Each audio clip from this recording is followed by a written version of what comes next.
an Audi RS4 tears through the streets of Amsterdam. On the back seat, men with automatic weapons. The target, a young criminal who has just lost millions to a stolen shipment of cocaine. They open fire in the middle of a residential neighborhood. But what they don't know is that their target manages to escape. That man, Benaouf Adaoui, the man who ignited the Mokro War, who betrayed his mentor Gwenette Martha, and who, even from a high-security prison, still seems to wield influence over the underworld. But who is Benaouf, really? And how could one man cause so much chaos in the Netherlands, Belgium, and Spain? This is his story. Benaouf Adaoui. For most Dutch people, that's not a familiar name. Not Taghi, not Holleder. But in the underworld, he's a legend. He grew up in Eindhoven, quiet, almost invisible. Not a loudmouth, not a street criminal in sneakers, but a strategist. Someone who knew dossiers by heart, who acted as if, from a young age, he understood violence is economics. At first, he was a pawn, a young kid in a world of money,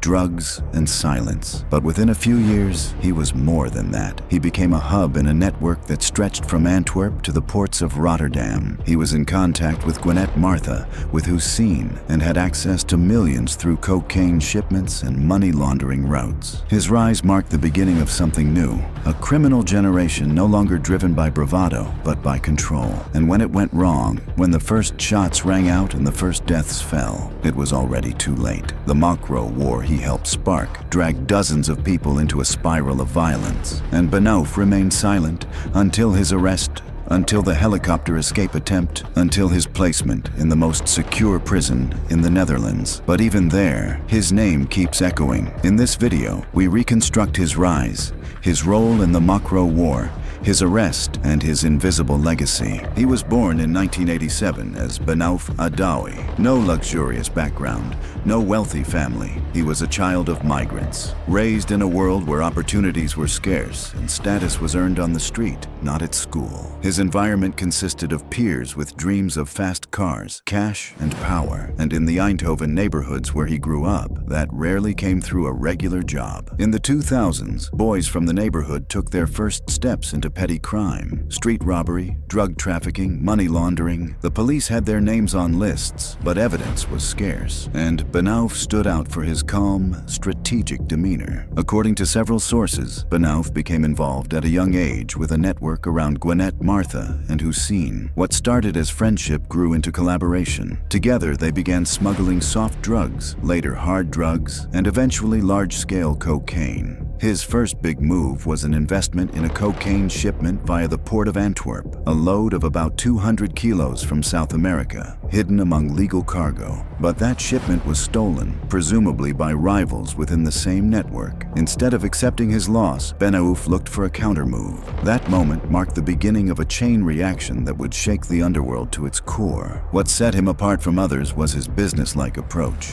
Where many boys in the scene were impulsive, Benaouf thought like a strategist. He worked with intermediaries, stayed away from street violence, and focused on logistics, corruption, and reliability. He wasn't a loudmouth, not a showman, but quiet, calculating, and dangerous. By 2011, he had worked his way up to a linchpin in the so-called Mokro Mafia, not as a brutal leader, but as a financier and organizer. He was in touch with suppliers from Morocco, Bolivia, and Brazil, had connections with corrupt port workers in Antwerp and Rotterdam, and was able to coordinate shipments of hundreds of kilos without ever being seen himself. At the same time, his relationship with Gwenette Martha began to crack. Martha, once his friend and mentor, was becoming more violent, more reckless, sensing that something had to change. And while the underworld still thought everything was under control, he worked behind the scenes on a new alliance, a counterweight. What started as a conflict over a single shipment of cocaine would, within a year, turn into one of the bloodiest periods in Dutch criminal history. And at the center of that storm, a man with a calm voice, a sharp gaze, and an agenda no one could decipher. His rise wasn't spectacular, but systematic, and that made him more dangerous than anyone. What began as a stolen shipment of cocaine quickly turned into one of the most violent series of murders in Dutch criminal history. At the center of this conflict stood Benaouf Adaoui, and his decision to break away from Gwenette Martha set off a fatal chain reaction. The friendship between Benaouf and Gwenette began in trust, but ended in blood. After the stolen shipment in the port of Antwerp, Benaouf began to suspect that someone from Martha's camp was behind the theft. It involved a load of about 200 kilos of cocaine, a multi-million investment. In the underworld, that means someone has to pay. On the 22nd of April, 2012, Ridwan Butaka was shot dead in Amsterdam. He was known as a confidant of Gwenette. According to crime reporters, this was seen as the first direct sign that the peace was over. Not long after came the assassination of Najib Boubou in Antwerp on the 18th of October, 2012. He was shot at close range as he stepped out of a hotel. And then came the blow that changed everything, the 29th of December, 2012. In the Staatsliedenboord in Amsterdam, an Audi RS4 sped through the neighborhood, armed men on the back seat. They opened fire with automatic weapons on another car. 2 men were shot dead on the spot. One of the targets, Benaouf himself, but he managed to escape by abandoning his car and jumping into a canal. The hail of bullets and the spectacular escape were widely reported in the media. The message was clear. This was war. From that moment on, there were no half measures. It was kill or be killed. Benaouf strategically aligned himself with Hussein, the bookkeeper, who became his right-hand man. Together, they began building their own structure with money flows from Belgium, weapons from France, and logistics via port contacts. They became the counter-camp to Martha's side, where the Turtles, a group around Gwynette's family, also played a role by then. The violence escalated. Assassinations followed one another in rapid succession in Amsterdam, in Antwerp, in Marbella. Shots were no longer fired as warnings. They were fired to destroy. The underworld knew no neutral ground anymore. What distinguished this war from earlier conflicts was its public visibility and brutality. The assassinations took place in broad daylight, in busy locations, in the middle of residential areas. For the first time, the general public was confronted with the idea that organized crime no longer operated in the shadows, but right before their eyes. Benaouf was known as the thinker, the financier, but the people around him carried out the deeds. According to police sources, he didn't pull the trigger himself, but supplied the means, the vehicles, the escape routes, and the money. And all the while, he had only one goal: to erase his enemies. Not out of emotion, but out of necessity. What began with distrust grew into an organized war between 2 power blocks. And Benaouf was no longer just a smuggler from Eindhoven. He was the leader of a war economy. Benaouf Adaoui was no street general. He didn't bark orders in public, didn't yell at his men, and didn't parade around with gold watches. Instead, he was a thinker, a man of numbers, networks, and psychology. And precisely because of that, he managed to raise the fight to a higher level. After the first deadly shots in the Mokro War, his approach changed. Benaouf began building a network that resembled a cartel structure, fragmented on the surface, but with him as the invisible core. Information and money moved through fixed intermediaries, ensuring he himself remained out of sight. His most important confidant was Hussein, also known as the bookkeeper. He earned that nickname not only for his financial precision, but also for his composure. He managed payments to contract killers, secured communications, and arranged the movement of money and drugs between the Netherlands, Belgium, and Spain. Together, they built a hybrid model, not a hierarchical network like the Italian mafia, but a flexible structure based on temporary collaborations. Benaouf worked with what law enforcement calls cells, small units that barely knew each other but were all dependent on one thing: his approval. One of his strongest assets was his cooperation with Antwerp groups. From Belgium, he secured access to ports, storage sites, and smuggling routes. The city became his logistics hub, where corrupt port workers and local criminals slotted into his system. He also forged alliances with French and British criminal networks, particularly for the supply of weapons and the transport of money. But his real strength lay in the symbolism of violence. Every assassination, every attack was a message, not random acts, but strategic signals. A reprisal in Antwerp meant a warning in Amsterdam. A settling of scores in Spain was a signal to the Netherlands. Benaouf understood that in the underworld, power isn't determined only by money or drugs, but by reputation. And reputation is fed by fear, so he would sometimes deliberately leak footage of attacks or spread rumors about who was next, not to profile himself, but to make his opponents second-guess every step they took. Intimidation was his silent weapon. Lawyers, family members, even ex-girlfriends of rivals were pressured, monitored, or bought off. Those who yielded received protection. Those who refused became a risk. His name was seldom spoken out loud. He wasn't a thuggy who ended up in the media through heavy security and myth-making. Benaouf worked under the radar. Even in police investigations, he was often referred to as Subject X or simply B. But his signature was visible in every act of strategic violence, in every vanished container, in every message that arrived just too late. His strategy was clear, not to be the biggest, but the smartest, and that made him deadly. Police had long suspected that Benaouf Adaoui was one of the central players in the unleashed wave of violence. But as long as he hid behind layers of intermediaries, couriers, and strawmen, he remained elusive. Until the moment the net tightened.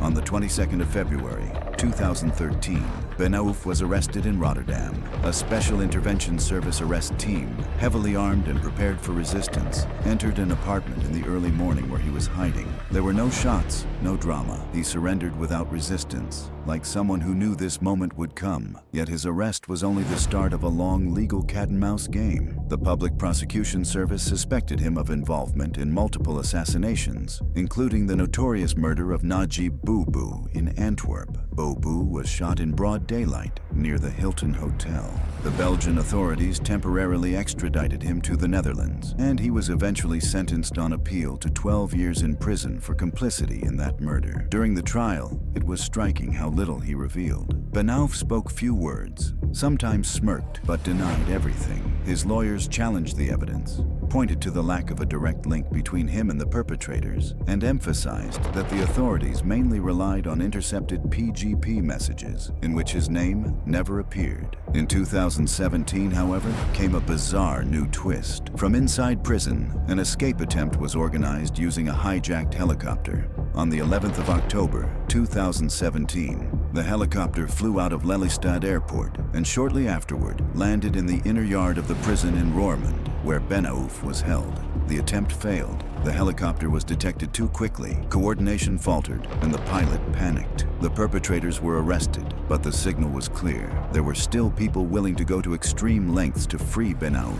The authorities were alarmed. From that moment, he was transferred to the extra-secure institution, EBI Vught, the most heavily guarded prison regime in the Netherlands. He was subjected to strict isolation measures, hardly any contact, visits behind glass, 23 hours a day in his cell. His lawyers filed multiple lawsuits to contest that placement.